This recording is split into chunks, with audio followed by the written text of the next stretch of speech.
Welcome to the Covert Access Team podcast. I'm Sarah, and today we're going to be doing something a little bit different. I'm going to be interviewing Brian about his latest engagement, and it's a fun one. Brian, welcome to your own podcast.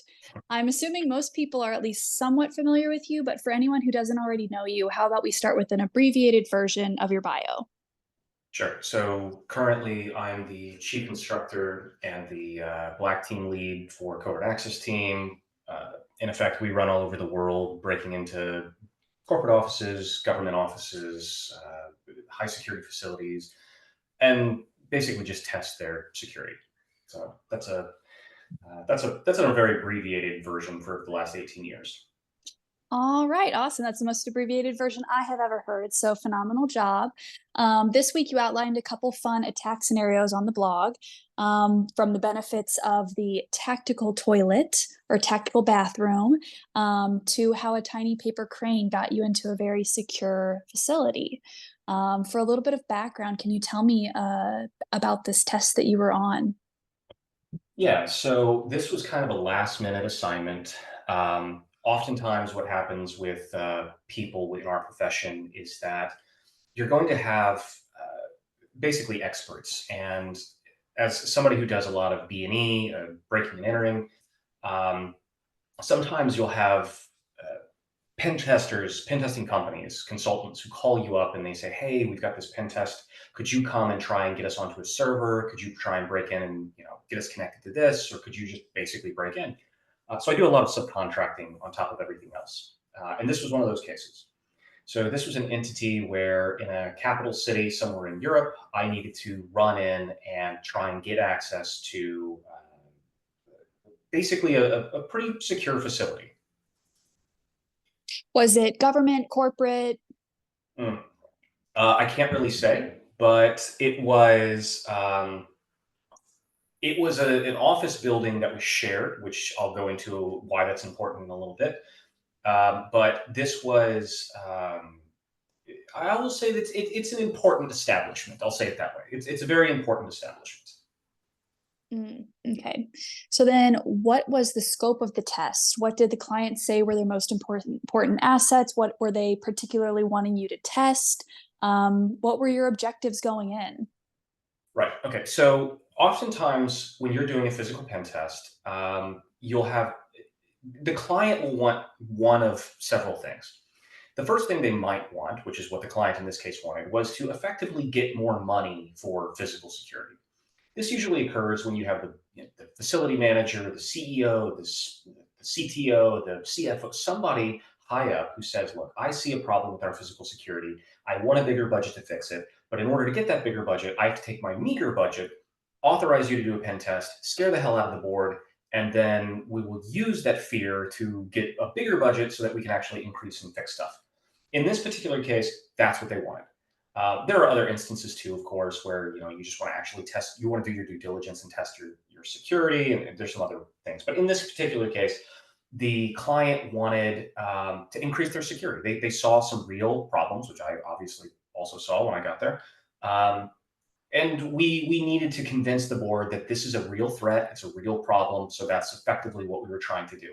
The client outlined for me several objectives, ranging from the standard: could you even get access to something? Can you clone a badge? Can you place bugs on various places throughout the building? Can you gain access to sensitive areas? And the ultimate crown jewel was basically, can you get in access to this like very restrictive R&D laboratory kind of thing? So that's more or less what we were trying to do. Gotcha. And I know from experience that the every job starts with the reconnaissance. Mhm. What did you do in terms of OSINT? What long range recon did you do? What embedded recon did you do?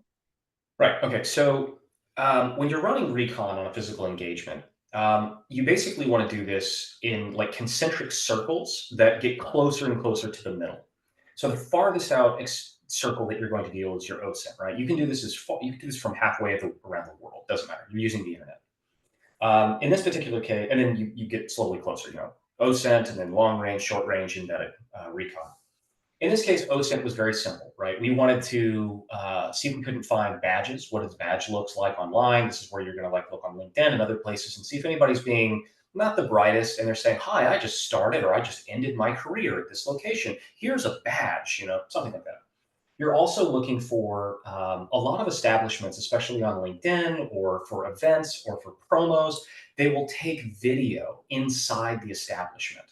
So that's always really helpful because what you can see when they take video, maybe it's somebody walking through the building, maybe it's somebody, oh, it's so and so's birthday, and they're, whatever. And you kind of get a really good feel for what the interior of the building looks like, where people are sitting, what the employee dress code is like, maybe even what the lanyards, their ID badge is holding. You get a lot of information that way. So you're going to look for stuff like that during your OSINT. You're also looking for names. You're looking for who works in what department, and you're basically just trying to do your standard OSINT stuff, right? Get as much information as you possibly can that you find useful. You don't need to, like, oh, what time, what was the year the company was founded? You don't need that much information, but you do need anything relevant. Some other useful information was is that the building was shared.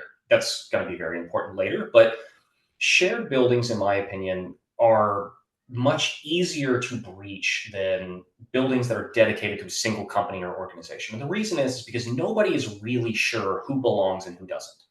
If every floor of the building is a different company, then on any public areas, most shared office buildings have like a ground floor where it's maybe they have like a shared cafe or a canteen or break rooms or like lounge areas or something on the ground floor. And this building was no different.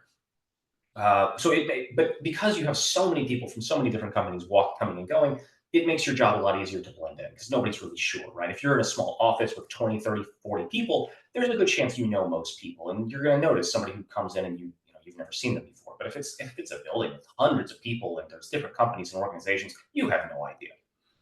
Sure. Um, Long range recon wasn't really possible on this engagement because it was in a very urban, dense kind of area. So this is one of those where long range recon, you're doing, telescopes and telephoto lenses and this sort of thing. And it's helpful to a degree, but it depending on what you're doing. In this particular case, it wasn't particularly useful, so I didn't really bother with it. Short range recon is where you're moving around the target building. Maybe you're pretending to go on a walk or walk the dog or jogging or whatever. Get as close to the building as you can without going inside.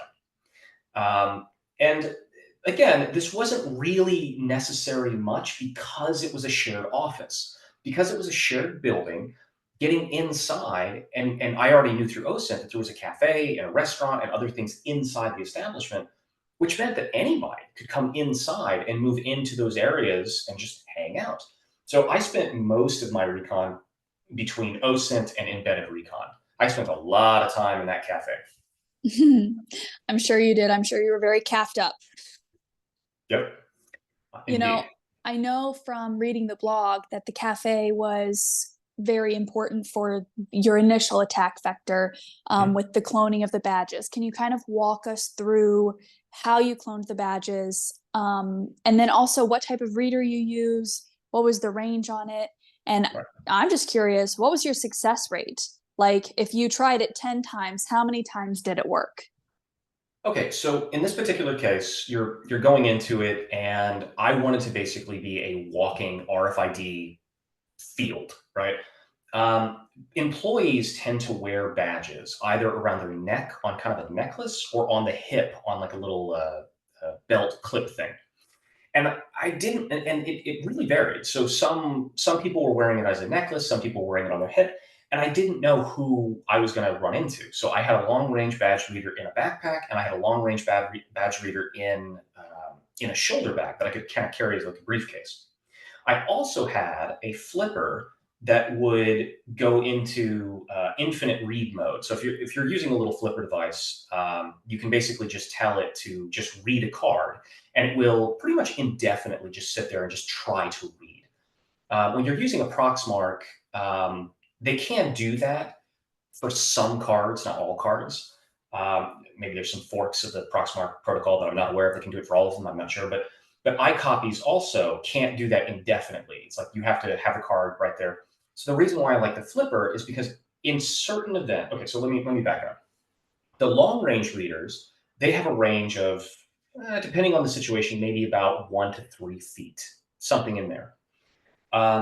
So if I can get within 1 to 3 feet for a few seconds, maybe I can clone your badge. In this particular case, they were a type of badge, a high frequency badge, but they were a type of badge that didn't require much time to break. I already had. It turns out I already had the key because they were using default keys, which is good for me. Um, and as a result, it cracked the encryption very quick. So I've got the backpack, I've got the shoulder bag, and I got the flipper in my pocket. And the thing with the flipper was that I have on the flipper attached an RFID high frequency extender that's kind of taped to it via rubber bands, and then that cord runs up my jacket pocket, in up through my jacket sleeve, and into the palm of my hand. The reason I have that set up is because when you clone an RFID badge, the reader and the card have to be parallel. So you have to be within range, and you have to be parallel to the card. So let's say for a minute that I had my shoulder bag. I see a card on a table sitting right in front of me, and I put my shoulder bag like a centimeter away from it. Well, even though it's so close, I still probably won't get a badge read because it's perpendicular. In order for the antenna to pick up the energy that it's emitting, it has to be parallel and basically same orientation. So in this case, what I'm doing is I've got the backpack for people who are wearing their badges like a necklace. I've got the shoulder bag carrying like a briefcase for people who are carrying it on their hip. And I've got the flipper in case I see a badge on a table. And effectively, my plan was this. I could see when employees were coming into the cafe, and employees came into the cafe all the time, right? They wanted muffins, they wanted croissants, they wanted coffee, stuff like this. So there was constantly a stream of people coming and going. I positioned myself fairly close to the counter, but I could still see the door, so that when people were coming into the cafe, I could see at a distance, what their badge looked like. Are they with the correct organization that I'm going for? And on top of that, where are they wearing their badge? So if somebody was wearing a badge on their front, like around a necklace, then what I would do is I would grab my backpack, I would sit up, I would get up, put my backpack on, I'd go to the counter, get in front of them, and I would kind of stall, right? I was like, oh, I don't really know what I want. Maybe I want a cafe, maybe I want a cappuccino. Oh, but maybe a latte sounds better. And the whole reason why I'm doing that is because they're wearing their badge on their front. I'm standing right in front of them with a backpack with a card reader facing behind me, and I'm within that range effectively. Now, if they were wearing the badge on their hip, I would do basically the exact same idea, but then I would carry the shoulder bag instead. And sometimes if I would let them get in front of me, because then what I could do is I could come up behind them with the shoulder bag. I could stand behind them if they've got the badge on the hip, and I could kind of get the badge that way. In one instance, I even leaned past the woman at the counter, and I could say to the barista, I said, "Oh, I finished my coffee. I just wanted to give this back to you. I'm being a good Samaritan. Here you go." All the while holding the shoulder bag close enough to get the read. So that was basically the idea. I think Gotcha. I think after a day or so, I had 5 or 6 badge reads that way, through that mechanism, which that's a fair amount. What proportion of the times that you tried it did you get a badge? I'd say pretty much 100%. Hmm. So it's not really like when you kind of think about the trick, it's not really complicated, right? So if I'm wearing a backpack and I get in front of you in line, you're going to be within 1 to 3 feet behind me, because chances are you're not going to stand like 5 or 10 feet behind me in a line.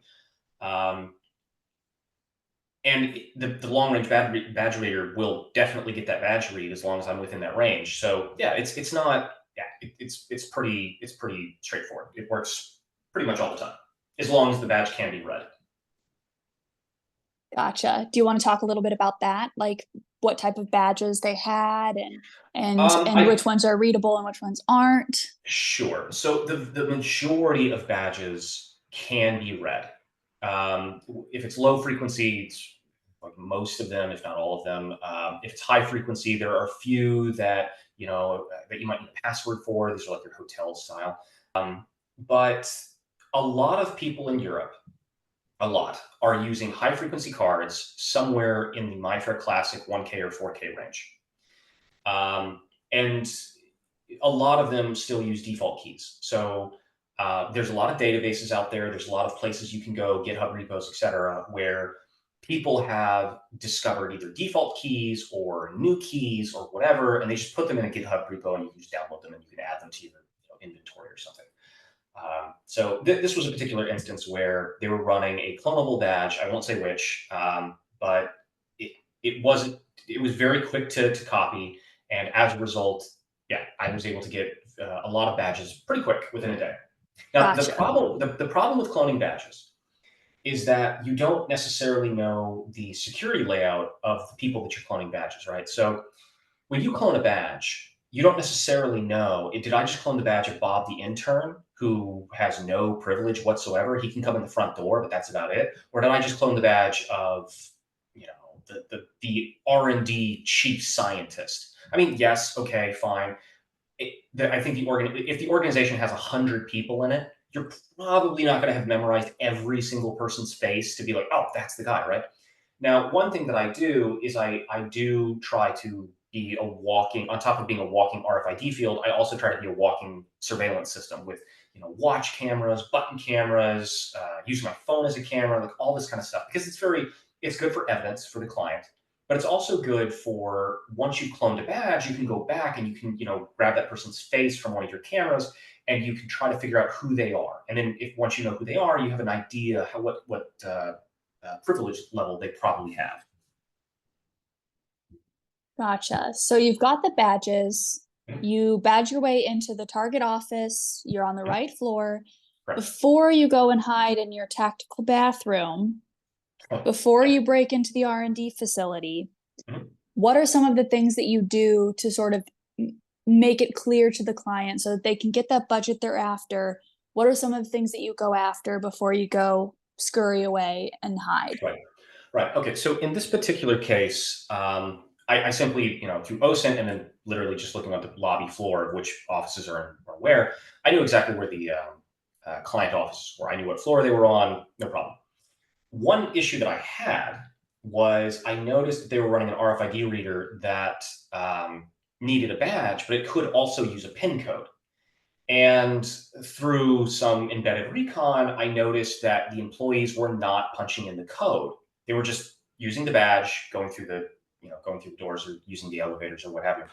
Now, in my experience, oftentimes what that could mean is that the PIN code is not needed during daylight hours, like work hours, but then after work hours, you're going to need both a badge and a PIN code. So that concerned me because I had gotten a lot of badges, but I had no PIN codes. And there wasn't really a good method for getting the PIN code because there's so many people coming and going. If I use like phosphorescent dye on the card reader, and then I planted it would be very hard to get a badge read, get to the card reader, plant the phosphorescent dye, make sure they went to the right card reader. They were the ones who did it, and then I could figure out, like, okay, well, I know what the 4 buttons that they pushed were, and then I could try and just figure that one out. But that would be very very tricky. So what my plan was that effectively I first got up to the floor. I wandered around. I blended in. I planted a few bugs. I got a layout of the offices. I went into some meeting rooms that I felt like I could go into without an issue. I got on their network. I grabbed a PCAP file. I did a few things that you can do, right? I found the printer rooms. I figured out where the printer rooms were, where the server rooms were, where the archive rooms were, where the R&D facility was.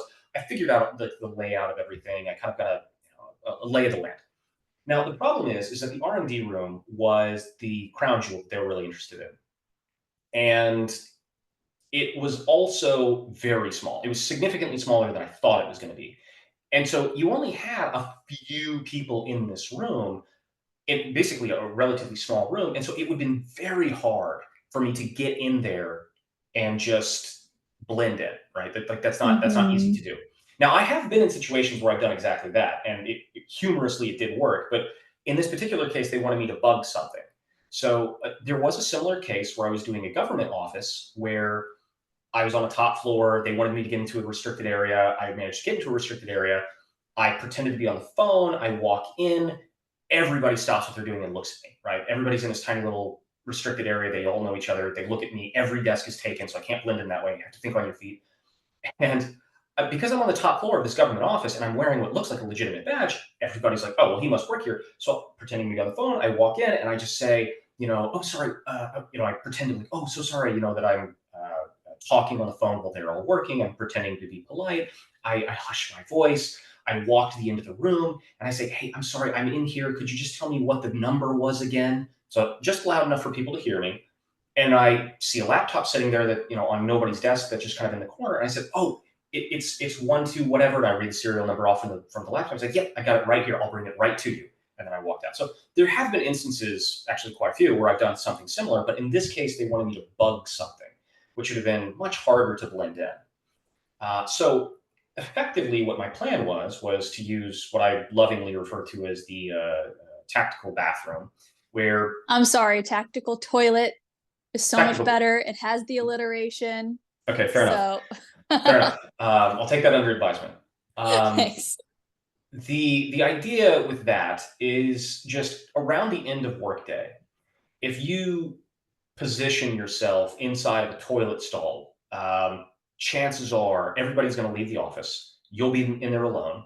There will usually only be one sensor or alarm that you have to even bother with, which is usually one PIR sensor or motion sensor, something, just tape over it or something.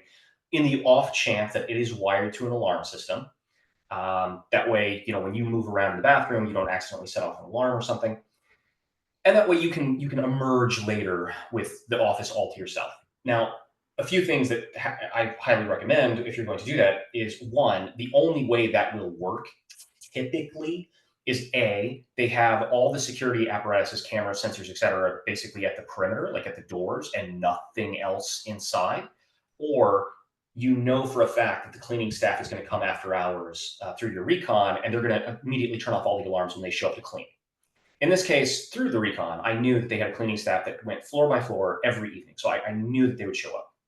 And this is kind of important, you're probably going to be in the bathroom for like hours and hours and hours. So it works much better if they have private bathroom rooms, not like one communal bathroom with little stalls like most men or women are used to in the United States. In Europe, you often have kind of you go into the bathroom and it's like a hallway, and then on either side are like little individual rooms with doors that lock. And if you have one of those, that's excellent, right? Because then you just walk in, you can go into one of those rooms, lock the door, and you have your own private little office where you can just hang out. Now, the downside, of course, is from about 3:30 when most people leave the office until about 6 p.m. when all the stragglers leave the office, you're just hanging out in a 5 by 5 room, which sucks. um, and one of the things that I tell the students when I teach them, all this type of stuff, you cannot listen to your headphones, because nothing will ruin your day more if somebody has noticed that that bathroom stall is occupied for hours and hours and hours, and they knock on the door to like check on you, and you don't answer because you're watching Netflix loudly. It's like, you can't do that. So you have to sit there and you just have to basically just be bored out of your mind. But yeah, so anyway, so I got onto the floor.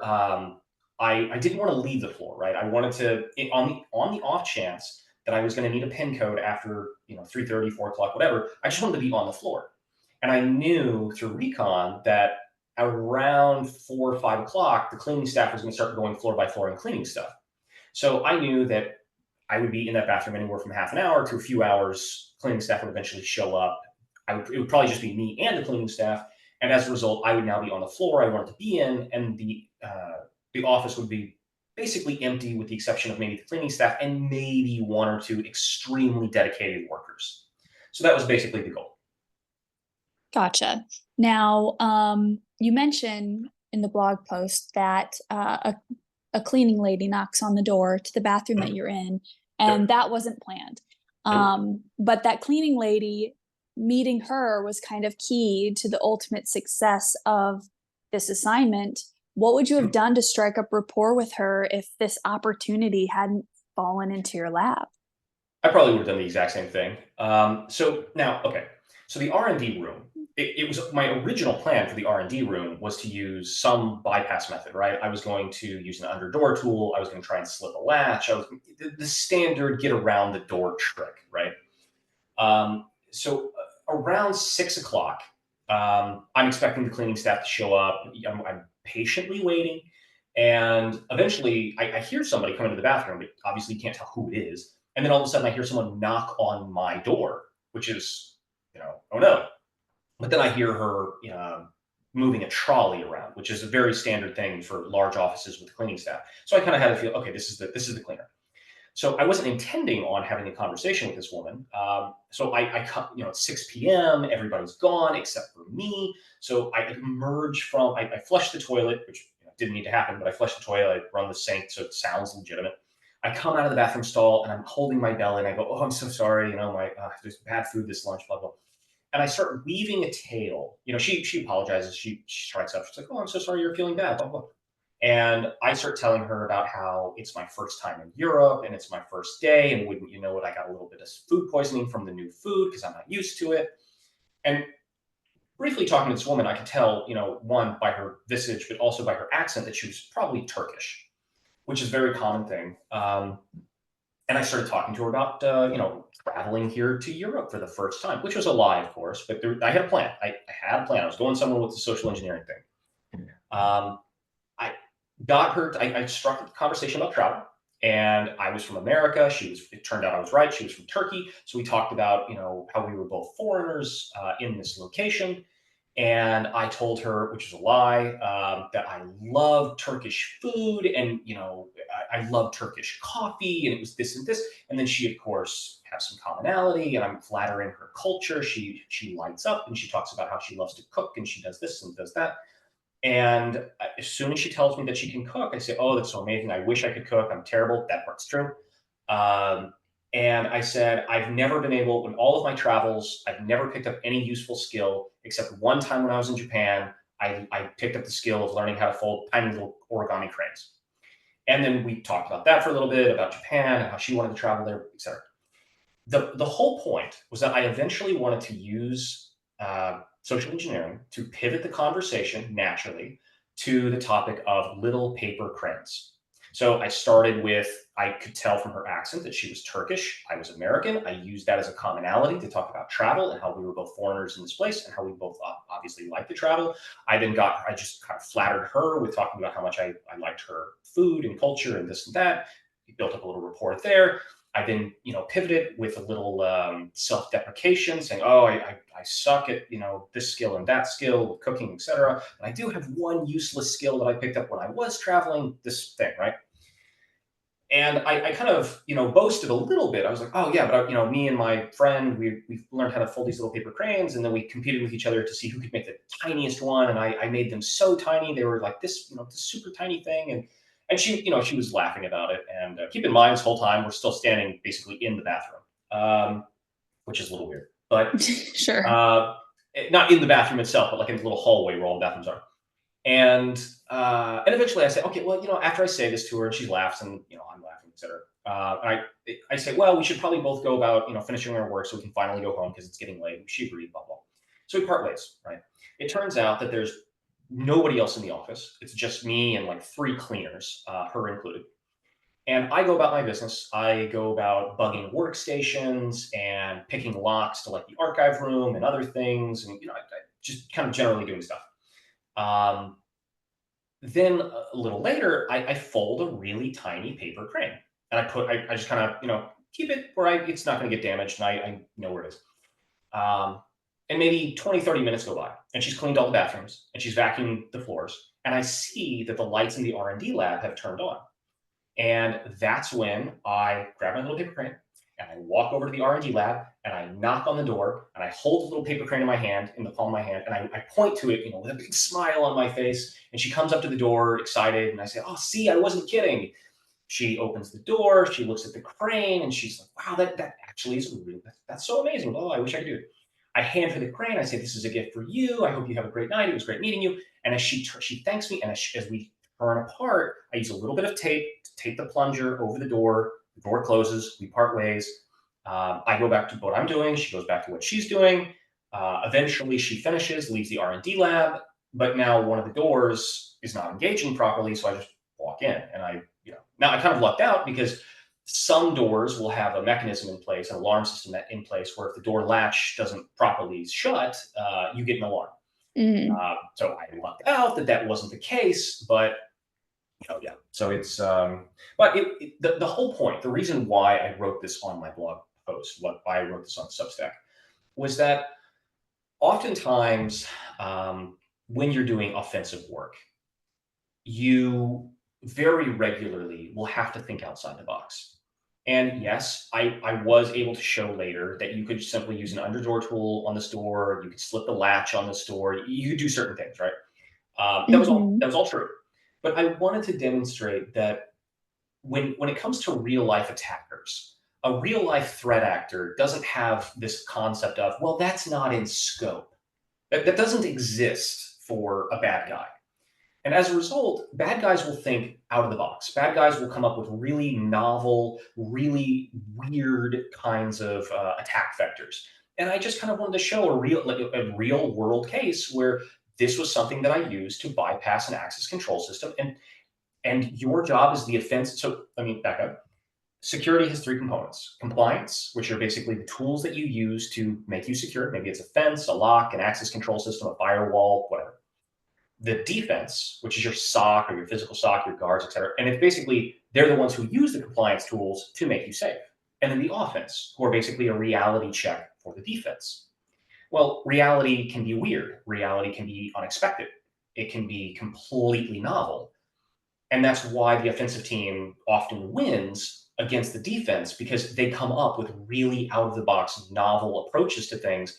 And if you don't incorporate the offensive work into your security posture, well, you're never, like, I guarantee that there is not a physical security apparatus anywhere in the world that has a standard operating procedure for how to, prevent tiny brains from being used to bypass access control systems. So To work your again, way into people's hearts. exactly right. So it's just one of those things that the whole point of this was to illustrate. Look, bad guys and pen testers, we come up with really stupid but really novel ideas on how to bypass whatever you have put in place as the defense.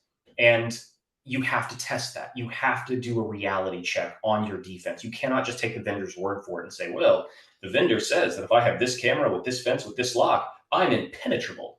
It's like, well, Sure. no, you can't do that. You have to try it. You have to test it. And I know that you said that you were later able to prove that the door to the R&D lab was bypassable. Mhm. But given that you initially got in with the paper crane via the cleaning lady, do you ever feel guilty when you sort of use people like this? And has anyone that you've ever used in this way gotten in trouble for being your entry point? So this is an excellent question. This gets into the morality of pen testing, and specifically social engineering. So one of the things that I do is when I am negotiating methods, rules of engagement, et cetera, like for the engagement, I explain to the client some of the things that I might try to do, and I make sure in the contract that I say that I am not going to name employees that I trick.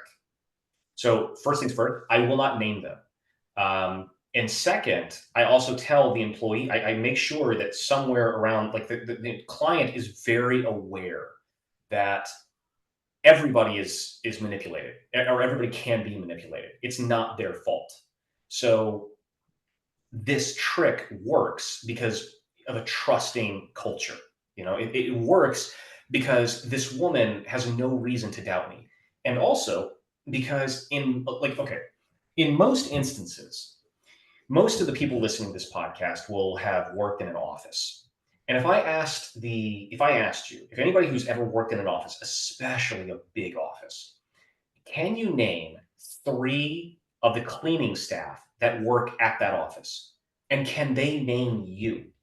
Chances are the answer is no, across the board.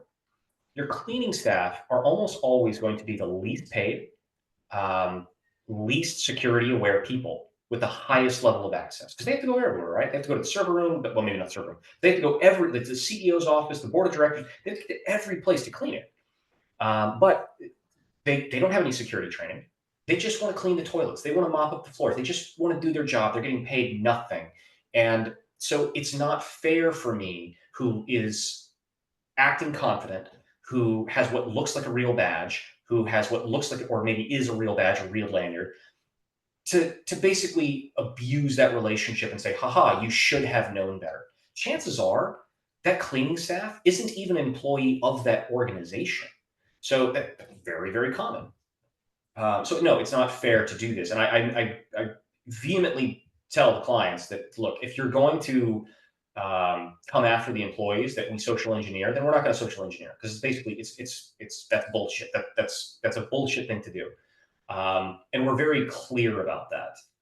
Mm. But then we also do our due diligence to make sure that we don't name the employees that we do this. And in this particular case, we didn't name the cleaning staff person who did this. We didn't even say it was a cleaning staff. We just said that we were able to social engineer an employee to gain access to this. And we were very vague about how we did it. And in my opinion, that's really the best way to go about it, because it doesn't matter if I did this to a janitor, if I did it to an employee, the process is the same.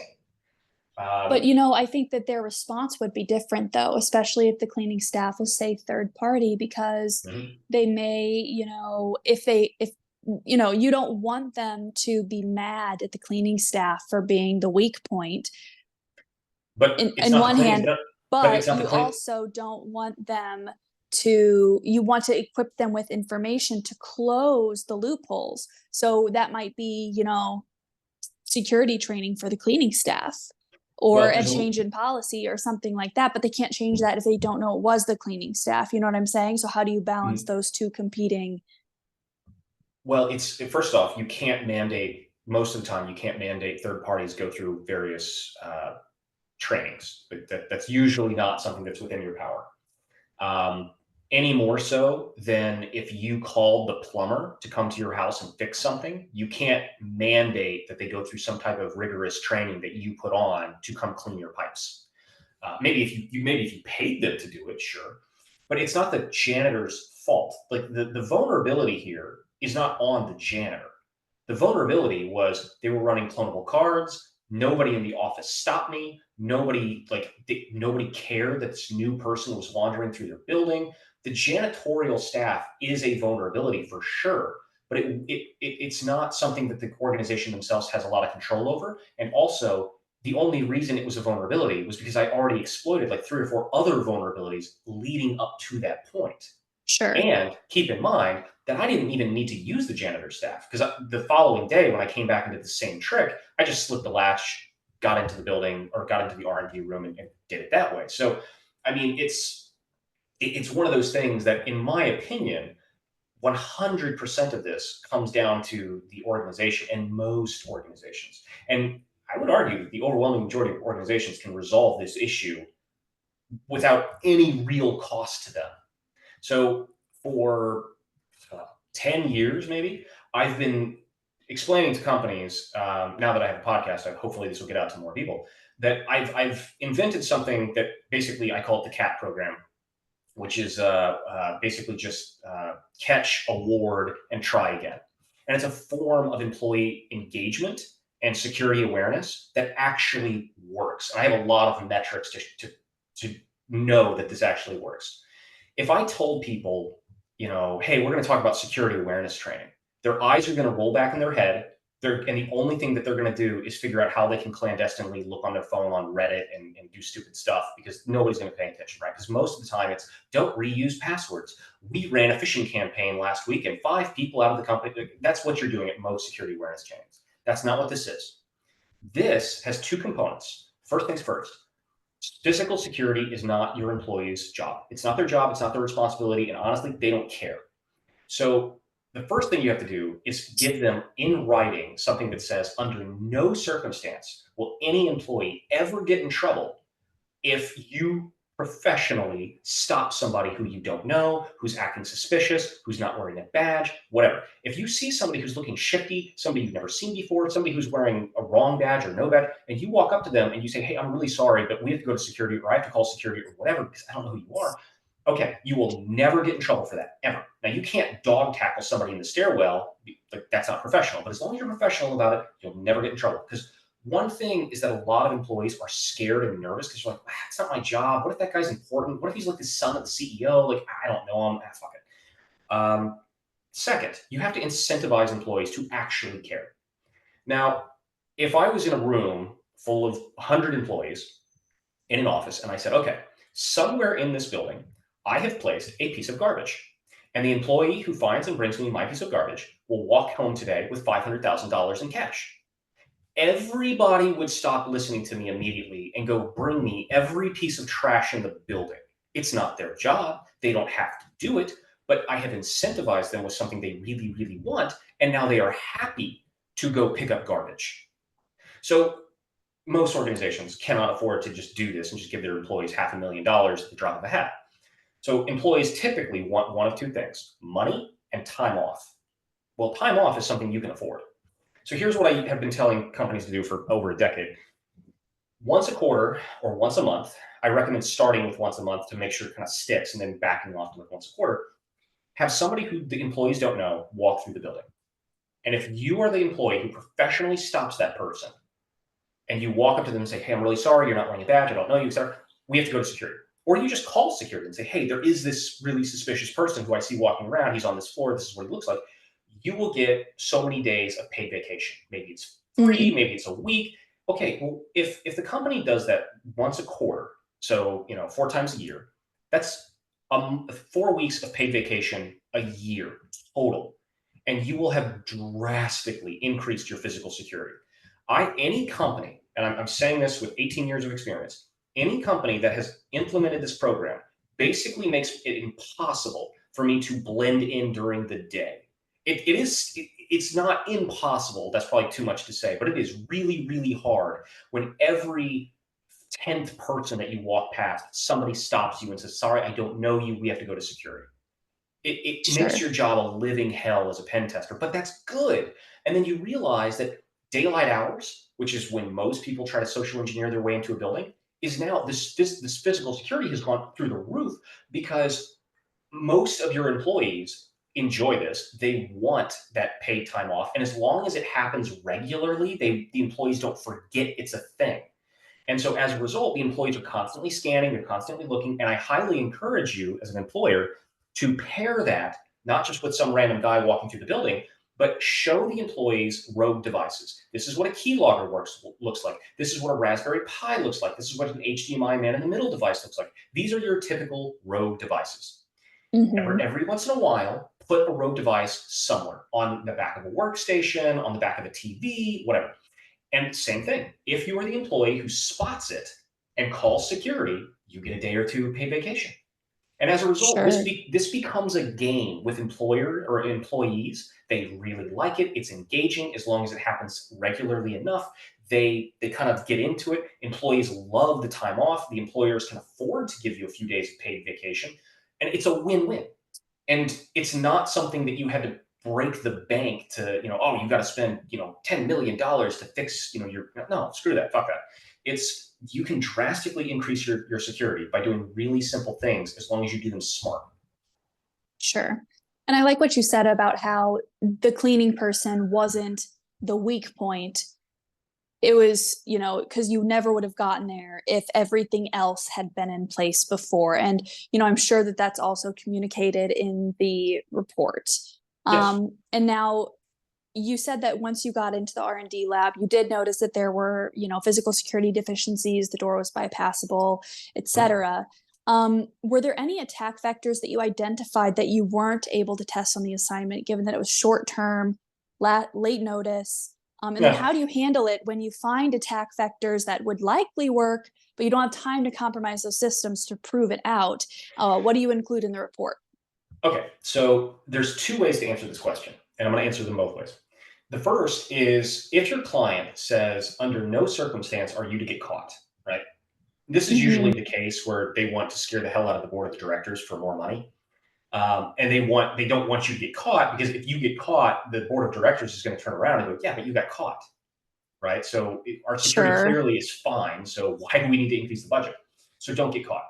In that case, you might see some questionable attack vectors that you're like, well, maybe that would work. So let me give you an example. Let's suppose for a minute that they were using unclonable badges, right? So the staff was using unclonable badges, or maybe they're using unclonable badges and they're using PIN codes at all hours. Okay, well, that really makes my life harder, because if I'm going to try and get in during the day, then I know not only have, I mean, I can't clone your badge, but I also, even if I stole a badge, I have to know the PIN code that goes along with it. So it makes it much more complicated. So maybe in that hypothetical, say, well, I'm going to try and just get into an elevator with some people and tailgate into the office, hoping for the best, right? Hmm. Sure, you could do that, but it's one of those really loud situations where what happens if you're in the elevator and it's going up and the guy turns to you and goes, "Who the hell are you?" So Sure. at that point, you're like, you're stuck in a box with the guy, and that's where your escape clause comes in. And you had better have the best escape clause in the world, because you don't know like where you're going. You don't have a valid ID. Like it's now you could have like, maybe you clone a badge, or maybe you print out a badge from another company, and you're like, oh, I'm working here. Aren't we going to floor 5? Oh no, we're going to floor 7. Oh, sorry, my bad. So you could try something like that, and maybe it would work, but you can kind of see how that's high risk, right? Um, so the other instance is that you don't have time. So when you're running a pen test, you're probably going to come up with, like, when you're doing a recon, you're probably going to come up with like 5, maybe 10 attack vectors. And you're like, well, we think these will all work, but we obviously don't have time to run all of them. Or maybe you don't, maybe you do. But if you don't have time to run all of the attack vectors, then you obviously never did it. But in the report, you will outline every attack vector you did and every attack vector you didn't do, and then explain why it was likely to work, but why you didn't have time to check it. Because if you don't include it in the client's report, they will assume it's not an issue. And you have to tell the client, like, so take the latch slipping, like in this real life thing with the paper crane and whatnot. So I was able to get into the R&D facility with the stupid little paper crane, but then I came back the following day and I slipped the latch and whatever. So if I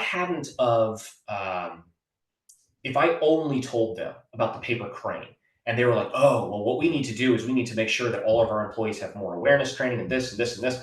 Well, okay, that's fine. But I might still be able to get to the R&D lab, use the bathroom, be there after hours, and then just slip the latch. So you have to tell them every last possible thing that you encountered, even if you didn't have time to check it, which is often why I encourage, first off, I never encourage clients to start off with a pen test, ever.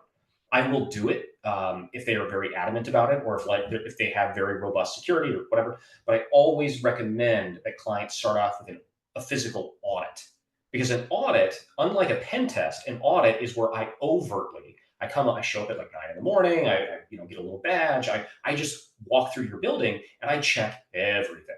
I check Mm. is your latch slippable? Can I use an under door tool? What happens if I put a post-it note on this camera? Does anybody notice? Does your, whatever? Can I pull the card reader off the wall? Are you running weekend on the back end? Did the tamper switch on the access control system go off? And so, like, you're testing every last possible thing. And as a result, I recommend that you start with that, get their security up to a high level, and then maybe come back in, I don't know, 6, 8 months or something, and test, okay, your security is now at a high level, your compliance and your defense are pretty good. Now let's do a reality check and make sure that you're using those tools correctly. That's usually the process that I advocate clients do. That makes a lot of sense. And I've seen the pact or the checklist that you give out for your physical audit certification training course, and I know that it's a very long list. And Mhm. if they had even, 10 of those things on the list weren't set up right during the audit, a physical pen test would be so pointless because they probably only catch a small fraction of what they could catch in an audit. Well, yeah, exactly. So it would be like if I said, it, if somebody came to me and they said, "Hey, we have a company and we want you to do a network pen test. So go inside, get on the internet, get on our internal network, and see what you can do. Right? See what bad things you can do." And if the client says, "We want to pay you for a 2 week internal red team full on penetration test of our network. We're running the best version of Windows 7 that you've ever seen with all the latest patches." And it's like, okay, well, it doesn't matter, man, because like like I'm going to destroy you the second I get on your network. I like, yeah. So it's that, right? And most organizations are that way. Most Sure. organizations, their physical security is so far in the past that, and it's so kind of antiquated that it's not really difficult to get in. It's just you need to help them to increase their security overall. Then you probe it and test it and kind of like, okay, let's see if this actually works out the way. If are you defending it the way that you should be? We gave you all the tools, we told you Hmm. what to be doing, but let's check. Because sometimes the checks themselves can be the thing that gets you, messed up. Like, for example, I once did a government office where they had everything in place, right? Unclonable badges, cameras everywhere, on-site security, you had to use an unclonable badge, a biometric scanner. There was an armed guard standing in the lobby to go through. Like, they had everything set up correctly. But one of the things that I noticed during my recon was that every morning around 6 a.m., there was a security guard who walked around and opened every door. And he'd open the door, he'd get on his radio, and he'd walk to the next door. So he's walking, he's on the outside of the building, he walks to a door, he unlocks it, he opens it up, he says something on the radio, which obviously I can't hear because I'm across the street sitting at a kebab shop. And then he goes to the next door and does the same thing. And what I Hmm. realized that he was doing was that at shift change around 6 a.m., he was opening the door, calling the physical SOC and saying, "Hey, I opened door number 5. Did you see that door number 5 was open?" And they were checking this. And it's like, okay, that's really good. That's a good policy, right? Let's make sure that if the door does get open, that the physical SOC is alerted that that door was open. Okay, great policy. But this poor guy had been doing that day after day for God knows how long. And as a result, you would watch him do this. And there was 2 or 3 doors that were clearly kind of weathering not the best because he'd open the door, he'd do his little comms check, he'd walk off, and the door would take 20 to 30 seconds to close, which is way too long Sure. for an external door to be sitting there, right? Because I can easily shadow him and just dart in. So it's like sometimes you have all the best compliance, you have all the best defense, but if you don't look at the situation through the lens of a bad guy, you're going to miss that. Absolutely. And one thing that I've learned from listening to you describe as many pen tests as I've heard you describe is that every single one, even though you might reuse the same tactics over and over again, um, every test is a little bit unique. What made this test unique in your mind, having done hundreds, if not thousands, of these? Well, I don't think that I've done thousands. I've done a lot. I mean, I've been doing this for almost 18 years. So I have no idea how many I've done, but it's been a lot. But um, if I had to ask what was unique about this, I think every test, because you're dealing with humans, you're always going to be interacting with new people. Like, you have tricks. You have, how am I going to clone these badges? In this particular test, the paper crane thing was, this is not the first time that I've used that trick, but the reason why I do the paper crane is because I wanted to create a curiosity hook, something in the other person's mind that they want to come to me, right? So if I said to you something like, um, my top 3 favorite actors of all time, if I had to put them on paper, would probably be number 1, Mel Gibson. Number 3 would probably be, Arnold Schwarzenegger. If I just move on with the topic, you notice that I didn't list the second one. And what I've done there is I've planted something in your mind where hopefully what I'm hoping you will do is come to me and ask me, so who's your second favorite actor, right? Sure, I And this will give immediately the, wanted to. okay. So effectively, what I wanted to do with the curiosity hook is I wanted them to come to me in this way, literally, because I wanted to come to the door that I didn't have access to, and I wanted them to come to me and open the door, right? The Hmm. reason why I use the paper crane is because I can fold really tiny paper cranes. It's a skill that I literally have. It's also a skill that is novel, right? If I told you, oh, I can cook the best sushi you've ever seen. Okay, well, I can't, but let's suppose that I could. I can't use that in the situation. right? Like I can't somehow magically conjure a bunch of sushi to, be like, oh wow, look, come to the door, please let me open. Um, so it's an easy trick to do. Going back to your like, what makes this one unique is they're all kind of unique because you're dealing with different buildings, different agencies, different organizations, different people. So from that, you're like, well, I've used this trick in the past. It's worked. Let's try this again. And also, let's think of new things. Let's think of novel things. Like, what could I do that's something different? In this particular case, I ended up not really doing anything different, but again, I think that every engagement brings its own uniqueness to it because you don't know the layout of the building, you don't know how things are going to go. For instance, luck always plays a role, right? Maybe the Hmm. last time you used that trick on the cleaner with the little paper crane, maybe it worked out like a charm. And maybe the next time you do it, the woman looks at you and she just ignores you. Like maybe that's how it works out. Like so, there's always that wild card of luck. Like how is this going to go down? So Sure. Well, is there anything else related to this assignment that you think that we should talk about that we haven't already? I think so. The reason I wrote this blog post at all was, and I kind of relayed this story, was that when you're whether you're on the defensive side or the offensive side, the purpose of the offensive team is to be a reality check for the defensive team. Don't be afraid to think outside the box. Don't be afraid to come up with novel approaches to problems.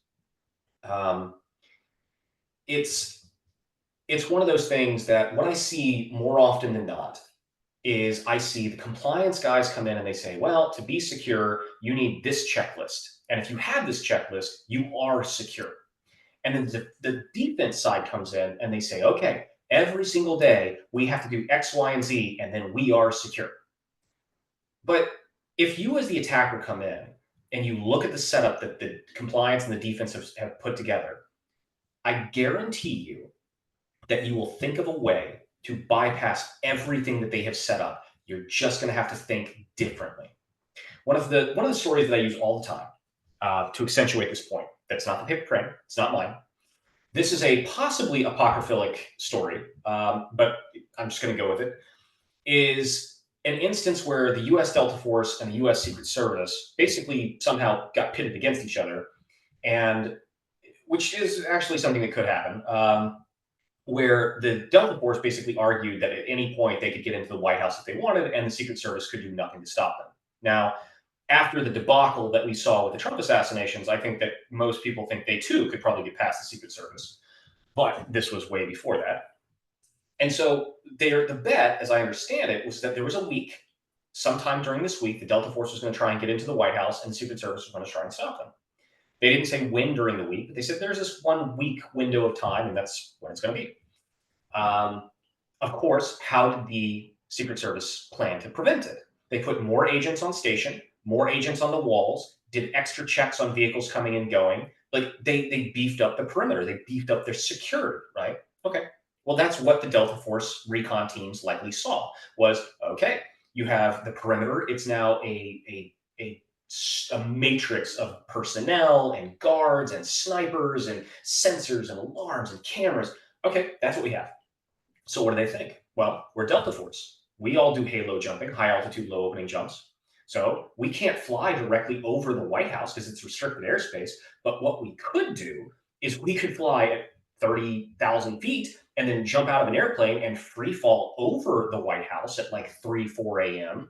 and then Mm. land right next to the door. And that's exactly what they did. And so, as the story goes, they literally just landed at like 4 in the morning and they just walked into the White House. And it's like, yeah, see, that's the point. Is that the defense team thought like the defense team. They said, how can we make this more secure? But they never thought of, you know what we should do? We should make sure to watch the skies for people free fall parachuting over our perimeter at like 4 in the morning. That's not something that you're ever going to think to try any more so than you would think, you know what we should make sure that the janitorial staff don't fall for? Little paper cranes, right? Sure. These are these out of the box ways of thinking. This is what your job is as an attacker, is to think of, I see what the defense have put together. let's see if I can bypass it by doing whatever. So yeah. So Yeah, so that's the it's real takeaway. Never accept a paper crane from a stranger. yeah, yeah. So, but the point is again, like as an attacker, your job is to reality check the defense, regardless as to what the reason why defense regularly gets compromised, and in my opinion, offense will always win in the end, is because offense can be patient and it can be novel, and that's why all the time you see some type of bypass on the defense. All we as the simulated bad guys, all we have to do is find a hole, and we will always find a hole. So the point of regularly testing this is to find those before actual bad people do. Absolutely. Well, thanks for sharing the specifics of this particular pen test, and hopefully it will give our listeners one more novel way to get in for their upcoming pen tests. So start practicing folding paper cranes, guys.